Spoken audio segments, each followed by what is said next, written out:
Hey y'all, it's your girl Toyia T, and today we have one heck of a show in store. It's called Race and Reality, and that means different things to different people. But I thought, what better than to bring a group of women that are phenomenal, that have kind of an intersection to race and what that really means in America. So today we have Meghan Cummings from the Greater Cincinnati Foundation and the Women's Fund.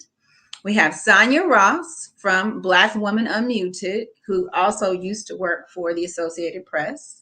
And we have Iris Rowley, our own Cincinnati Black Lives Matter, everything, when it comes to our people here in the city. So we want to hear from these ladies. We want to see what they have to tell us about resourcing that might be available for minorities in our community. And with that, I just want to go ahead and bring them on the show and have them do a brief introduction.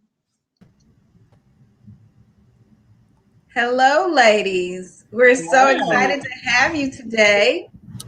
I know this is going to be a very intense conversation because we all have different perspectives to bring, and I think that we all come from different areas of the city and different backgrounds. So I just want to make sure everybody gets a chance to be heard.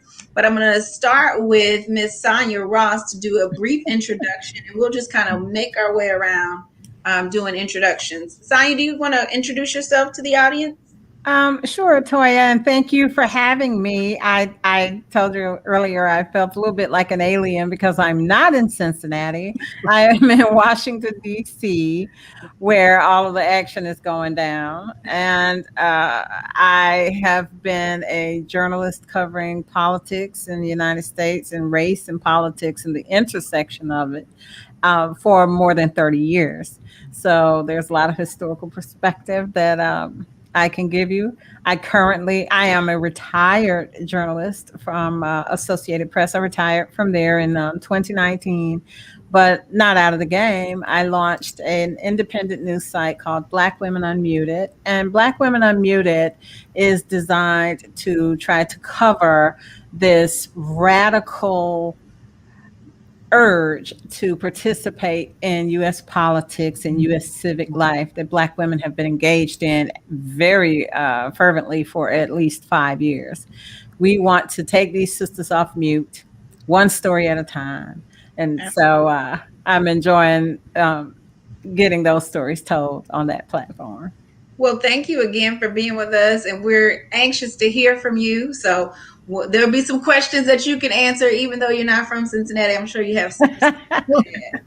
Next up, Meghan, if you could introduce yourself. Sure. Hi. Thanks so much for having me. I'm Meghan Cummings. I'm the executive director of the Women's Fund at the Greater Cincinnati Foundation. I'm also a part of the All in Cincinnati Coalition and core team. I've been working with Miss Iris on that for many years now, and that's the racial equity part of GCF.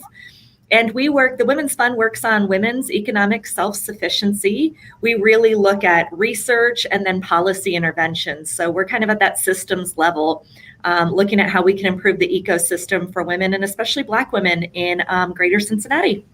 Absolutely. That's definitely a need. And last but certainly not least, Ms. Alex Roley, do you want to do a quick introduction? Sure. I don't know how fast I can do this, but I will try. First, let me say I'm honored to be on this panel with these two dynamic, fabulous women.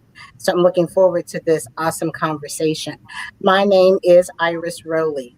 I am the wife to Jesse Rowley, mother to Rakai Korea Jemai, and grandmother to 5 beautiful grandchildren. I'm the 6th generation of Black women in the city of Cincinnati. So this is my home. I own it. I run it. And that's how I see it. I am a partner of Roadshow Awards and Graphics, the largest, the only Black-owned engraver company in this region. And I own it with my spouse. So I'm privileged because I get to sleep with the owner. I am also project manager for the Cincinnati Black United Front. And so it is all things policing, police reform, police accountability, all the measurables that you've seen across this country.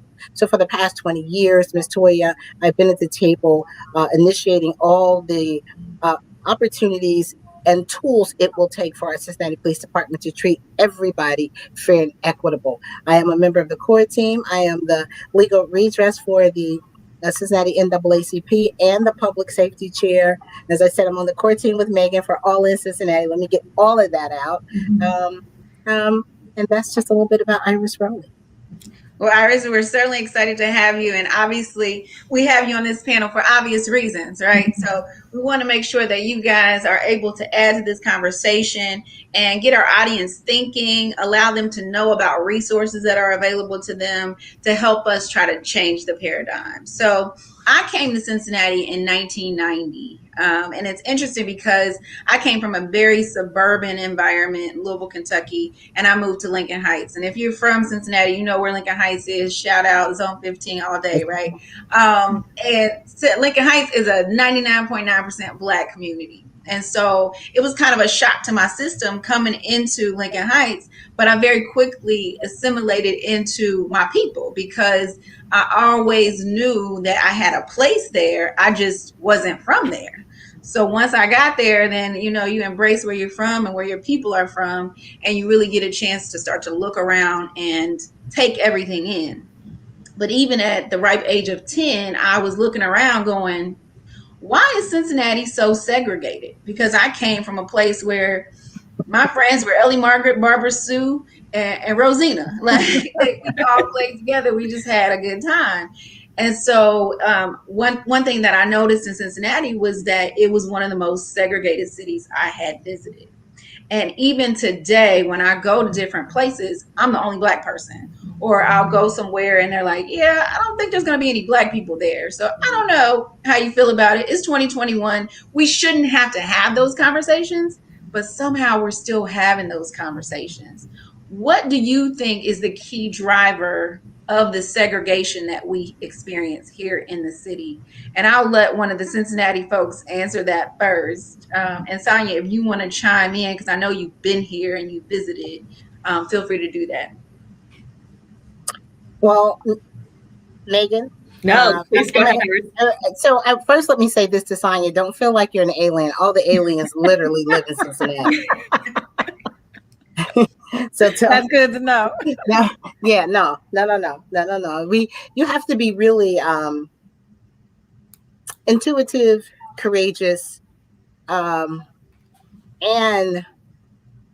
self-determined to stay in Cincinnati and to fight on the levels and battles of which you're talking about, Toyia T. That is, Toyia, that is a $64,000 question.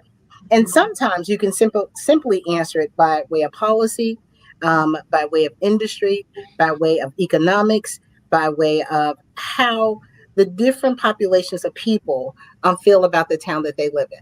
Cincinnati, we call it the gateway to the South, the up South. Little small towns, South Ohio, down by the river. Still stuck, because right across from us in Kentucky was the state where you could legally own slaves. But there was this thing called a fugitive slave law. You could leave Kentucky and come to Ohio if your enslaved Africans made it across the river and come and get them. Why is that? We believe simply that it is clear, because COVID has made things clearer for us. It is the haves and the have-nots. It's simple. It's in DC. It's in Philadelphia. It's everywhere. And it's always been the darker of the hue of people, no matter what continent you're on, that suffers the most. And so in Cincinnati, we have this unique ability to mess up, to highlight, and to be unadulterated about our isms, explicit about racism here, explicit about separation, explicit about you on your side and I stay on this side. If you come from out of town and you talk to people in Cincinnati, people often ask me when they come from out of town, are you from Cincinnati? I say physically, not mentally, because it comes with the train of thought. Some, I won't say all, but there's some non-Black people that live in the city of Cincinnati that believe enslavement is still the order of the day. And there are still some, not all, of Black people that believe that enslavement is still the order of the day. It is a mentality that we act out by way of policy, jobs, transportation, housing, schools, you name it. It is still here and it's deep.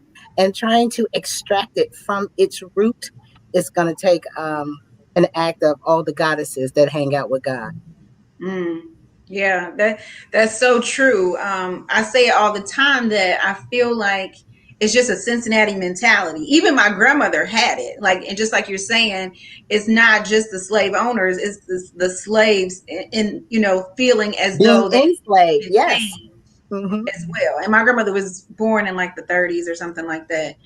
Let So me say this to Toyia. In 1839, here's a fun fact about Cincinnati, Ohio, being what we would call a free state. In 1839, Black people had to produce $500 to go buy a bond to be free in the city of Cincinnati. You tell me why you believe there's still segregation and separation in the city of Cincinnati. It's built into everything we know about it. Anything you want to add, Megan? No, I agree with Ms. Rowley on that one. I think there's historical roots. Obviously, redlining was an issue in Cincinnati, as it was in many other cities, that kind of led to some segregation early on.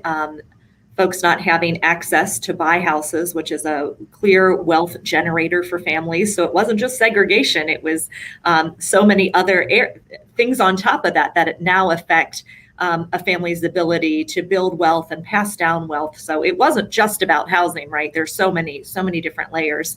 And I think now, it's a combination of many things. Those historical, those laws that were passed that clearly delineated our city into areas for people of color and white folks in our city. And then I think since then, there has been additional laws, certain zoning laws in the suburbs that make sure there are just one family homes, in those suburbs that kind of perpetrate what we've seen historically. So I think instead of kind of being in a liberation mode that we want to address the segregation and make the city more inclusive, I tend to see more things being passed that prop up the segregation. So I think that's a huge issue. And then, you can't separate this from the economics. Who is working in what kind of jobs? What are those jobs paying? How does that restrict our choice about what neighborhoods we live in? How is the city or county or state choosing to invest in certain neighborhoods to make them opportunity-rich neighborhoods? So I think it's a really layered issue that has historical roots, but we haven't done enough to overcome those roots and set out a new path. Instead, I think we often make decisions that reinforce those racist public policies that happened a long time ago. Yeah, I would agree. I actually just went and did an application for a home equity line of credit, right? And I found out after 2 applications that there's a requirement for you to put your race on the application. And so at one of the banks in particular, I was like, well, I want to have it removed. And I want to have my race removed from the application, and I want a new appraisal done. And so when I did the new appraisal, I brought in my white friend, who happens to be a very dapper looking white guy with blue eyes and blonde hair. I mean, he's everything, every woman's dream, right? And I had him do the walkthrough for my appraisal. And it came back $40,000 higher. And it's stuff like that just burns me up, because I know all the systemic things that go into it, and I know enough about the back end because I started my career at a mortgage company. But I always think about people that don't know. Like, they don't know how to, get behind the red tape or jump over the hurdle that's being presented.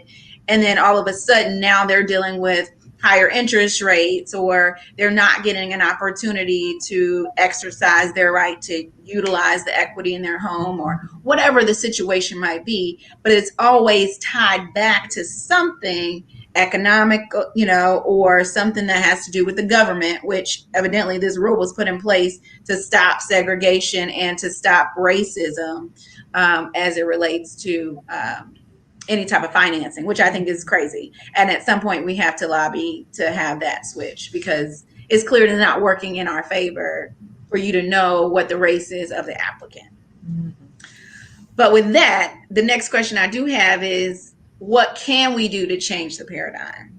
I know that it's a big problem, right? And there's all these different pieces to the equation. There's all these levers that we can pull. Are there any that we can hit from a short term, whether that's for education or housing or finance? Like, what are some things that we can do even in the short term to try to change the paradigm? And I'm going to ask you that question, Sonya, because I feel like you may have a few answers for it. Well, at the risk of sounding radical and talking crazy, one thing that any local jurisdiction can begin to do, and some have begun having the conversation about reparations. Mm-hmm. Begin to have the conversation. Wherever you have seen historically some discrimination go down, if there is land, you have to ask the question, was this land stolen from someone Black? You have to ask, what are the racial wrongs that have happened in this country and in this city and where we stand? Are we like Tulsa? You know, are we one of those places that engaged in rapacious bigotry and hostile racism? And go ahead and say, we're going to have the conversation. Mm-hmm. And just because there's no discussion at the federal level about reparations, although I think it will come, begin to have the conversation locally, because that is, in all honesty, where the whole reparations solution will play out. Mm-hmm. Other than that, it would be nice if our country could, the lessons of history that we've been doomed to repeat because of our patent refusal to learn the lessons of history. Right. Everything that's happening has been cyclical from the beginning. And, you know, it just seems that America has had a habit of patent refusal to engage in learning the lessons of the history that has cost us so much over the generations. We are having a conversation right now about bigotry and discrimination and everything coming down to how people of color get treated one way and white people get treated a different way, that dates back to the Civil War and really predates the Civil War, if you want to be honest, and deal with chattel slavery.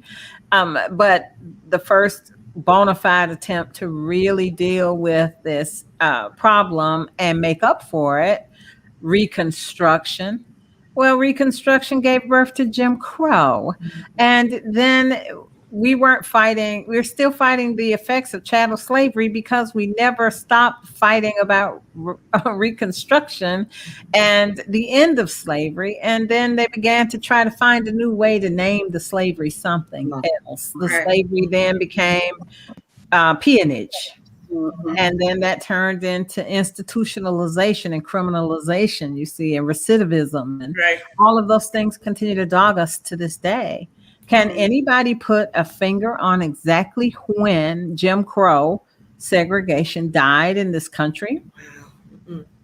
Right, because it's still alive and well. It's still here. No, Right. he has Esquire at the end of his name. Correct. What'd you say, Iris? It's Jim Crow Esquire. Mayor. Yes. Now Jim Crow is dead. Long live Jim Crow. We are right now, and Black Women Unmuted has a story coming about this with Texas lawmakers who left the state to avoid a vote on changes to voting laws that would take away the right to vote from a lot of people, make it that much more difficult for people to be robbed of their voting rights. Does that sound new to anyone? It's the same lesson. Have they gotten in front of it yet, or where are things with that? Well, the lawmakers left the state of Texas. I won't say they fled. A lot of people say they fled. A lot of media reports have said they fled. They did not flee. They just left. There's a difference. And they are staying gone to avoid a vote. Well, they want Congress to do something, and they came straight here to lobby Congress to do something. And what have we heard so far from Senator Lindsey Graham? Well, maybe we should leave so there can't be a vote on Joe Biden's agenda. Mm-hmm. This is called patent refusal to learn the lessons of the history. Therefore, we are doomed to repeat them. So unless we break that habit, we're not going to succeed at the things that we really want to do. We're not going to solve this problem, and it will fester and plague new generations of Americans when it doesn't have to. That's right. Absolutely. That's right. Totally agree. You know, And Toyia, so- you Go asked ahead. a question though, and Sonya was on a roll, and I'm loving what you're saying. But her question, you to what can we do to it? How can we change it, or how do we do it? So you're saying that we need to figure out how to get our legislators to give us the reparations that we deserve. And is that on a federal level, city level, county level, state level? Which is the best fight to have at this particular time based on the makeup of our government? I'm sorry, Toyia. I've been wanting to ask somebody smart this question around. Yeah, I think it's a perfect question. It's a perfect segue. Well, the conversation is already being had at the local level. There are a few cities in America that have said, we're going to do this. We're going to find a way to address this problem. I think in The state Indiana, of California, Yeah. right? the state of The state of California is California. doing it. There's a discussion in a town, I want to say in North Carolina or South Carolina, but in the Carolinas, this is beginning at the local level. You see, the traction on it is happening at the local level. And the point is that there's nothing happening at the federal level or even the state level that will preclude any local jurisdiction from beginning those discussions and having those conversations. Because when it gets down to the fruits of reparations, the distribution is going to happen where? At the local level. Mhm. And we All are right, having that conversation too, Ms. Sonya, just so you know, at the local level here. Some of us I are. was just going to say, I nominate you. Get us reparations in Cincinnati. Well, you know, and they can come in many forms. And so when you ask the question, I often think about, you know, what's the fight back and what's the clap back? And we've seen it. And if we studied our history and our ancestors, it's always been a fight and a struggle, and especially on these shores of America. But if we also understood the history of racism and how it has been able to manifest itself into so many other areas, as Sonya eloquently laid out for us, there's this thing that, you know, when you're in court federally, you can sue on pattern and practice. And the language that you use, Sonya, around reparations, the pattern and practice, because people don't believe that they're participating in the act of racism, right? And so people often say, Iris, you sued the police in the city of Cincinnati because our class says all African Americans and our Black people are perceived as such. The last line says all other because we want to collect all the data. But here's the reason why. Who wants to be on the top of this category of deaths in custody or not? Abuse of force, excessive force, trauma, chaos, mayhem by the people you pay to protect and serve you. And it's us. It is Black people, Black men. Now we're seeing an uptick in Black women and our Black children. So that is why we had to fight back in that particular way. So I believe in all of that. And that's why we're trying to do all of that right now. We've seen the FDIC hit several large banks, including one of the largest here, whose home is Cincinnati, which is Fifth Third, for exactly that. Exactly using the power of policy against particular groups of people. And then the FDIC says, you have to spend $30 billion back in that community. But here's the perpetuation of racism and of power and control. It never makes it never makes its way back to the people that were impacted by the negative policies. We have to fight for that. And so if the FDIC, which is the ruler, says hit it, so we've seen it happen several times, and twice to Fifth Third for being patently, excessively, continuously racist towards Black people, but of Hispanics as well. And I just wanted to say, I believe in the reparations conversation, and I also believe in trying to fight back so that you can protect right now those that you're trying to protect. And if we don't, our children are left out here to all of these policies that are traumatizing them on a daily basis, whether they're in the schoolhouse, the courthouse, the medical house, no matter where they are, these policies are in place. I know I just kind of start rambling, but No, you're totally fine. No, So you're with doing this good. has been a meaty discussion. We're almost at time, so I'm going to give each of you 1 minute to just do a last words and then your intro of any information that you want them to have. Megan, if you can, last words and Yeah, so just a resounding yes to everything that was mentioned today. That's the direction we need to be in. But I'll just add one other piece to this is that the onus shouldn't be on people of color to right these wrongs.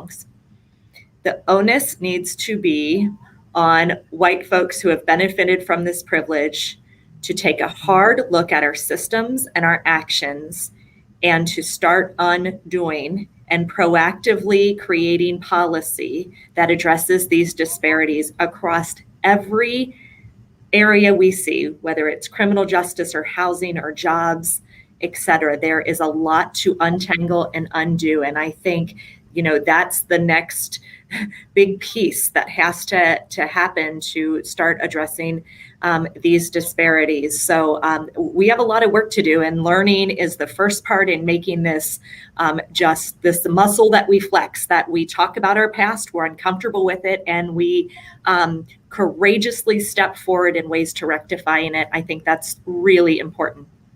absolutely. And can you give us your contact information, Megan? Yeah, sure. So you can check out all our work for the Women's Fund at CincinnatiWomen'sFund.org. And you can contact me at megan.cummings@gcfdn.org and be happy to follow up with any of you or talk about the work we're doing in the community. Yeah, Megan has a ton of data I think will help be a resource to the community. So definitely make sure you reach out. Sonya, last words and contact information? Sure. First of all, I second Megan's emotion on what needs to happen among white Americans. If they just abandon fear of the other, then we can make a lot of progress in this country. Our nation has been doing an abysmal job of helping white people not be afraid of the demographic transformation that's happening in this country. So their natural knee-jerk reaction is fear. And that is what's driving a lot of this. But they have to be helped to understand that they don't have to be afraid of a country in which no single race is a majority. That actually can work out to be a good thing. And that would help people of color who want to engage in some self-hatred around our own standing here to feel better about who we are as well. Yeah. Right. So please like our Facebook page. We have Black Women Unmuted on Facebook. Follow us on Twitter and Instagram at BBE Unmuted. And read our work at blackwomenunmuted.com.org. Either way, you're going to end up on our site. And you can email us at blackwomenunmuted@gmail.com. Thank you, Sonya. And last but certainly not least, Iris, last words. Yeah, so let me, echo Megan and Sonya. Thank you for both of those wonderful pieces of information that should go on T-shirts. I'm going to put them on T-shirts. I'm going to watch this over. So let me just say this. It is our job. This is what we're supposed to do as citizens. And it's hard to be a citizen in the Americas where it was written that white was right and that it was the perfect and it was the ones to be blessed. So it is hell out here for us. So it is appropriate to join organizations like Black Women Unmuted, to become, if you're in Cincinnati, Friends of All In, or to become a member of the Cincinnati Black United Front. It's so easy to find me. Some days I'm like, okay, this is, I get it, because the need is just that great. So I'm saying to everyone, based on what these two ladies have already told you, they've given you instructions for Black folk and non-Black people to do. And I'm saying, go join them, come join us, listen to Toyia T, give you the tea about what is happening in your community so you can just be present enough to understand what the information is, then make an informed decision about which organization you're going to join to make these things go away or to erect some more Black businesses, create some jobs, and be about educating our Black children. Right. Be a part of the solution in some way. Iris, contact information before we Sure, close you can reach me at Roadshow Awards and Graphics, roadshow@gmail.com. I have to plug that because people don't know, Miss Sonya and Megan, that I own a business. That is what feeds me. This is how I can be undoubtedly Black, and I can love my people and fight righteously. Or you can find me on Facebook at Iris Rowley, Twitter at Iris Rowley. Call me 513-731-8511. All right. Well, I appreciate you all taking the time, and we're going to go ahead and pay some sponsors, but we'll be right back to talk back with you guys. Today's episode of The Plug is sponsored by the following companies. James Anthony, the luxury brand dedicated to make you look as good as you feel. When you look good, you feel good. Find them on IG at James Anthony Co. and on Facebook at James Anthony & Co. Black & Bossy is honored to be their customer's choice to help enhance their natural beauty.